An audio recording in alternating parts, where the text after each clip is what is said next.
Natuklasan ng pinagsanib na puwersa ng kapulisan at militar ang mga bala, kagamitang pampasabog at iba pang kagamitang pandigba sa Sitio Lukban, Barangay Dibuluan, San Mariano, Isabela, bandang alas 3 ng hapon noong ika-15 ng Hulyo taong kasalukuyan.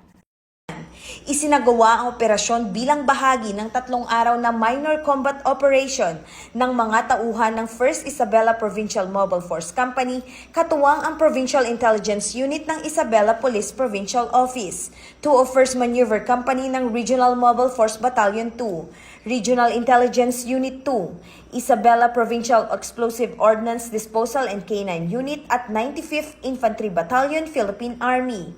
Naging matagumpay ang operasyon sa pamamagitan ng impormasyong ibinahagi ng isang dating rebelde.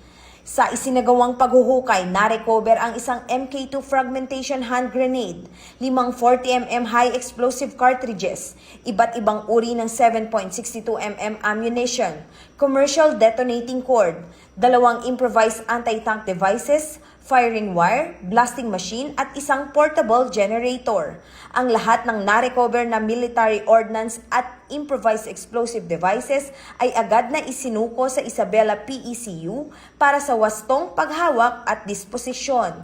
Ayon kay Police Colonel Manuel B. Bringas, Provincial Director ng Isabela Police Provincial Office, ang pagkakatuklas at pagkakarecover ng mga kagamitang pandigma ay patunay ng patuloy na pagiging epektibo ng intelligence operations at matatag na koordinasyon ng kapulisan, militar at ng komunidad.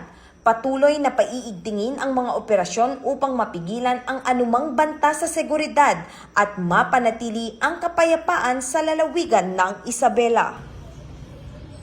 Mula dito sa Lambak ng Cagayan, ako ang inyong PNN Correspondent, Patrolwoman Lainey Lorenzo, alagad ng batas, tagataguyod ng Balitang Pulis.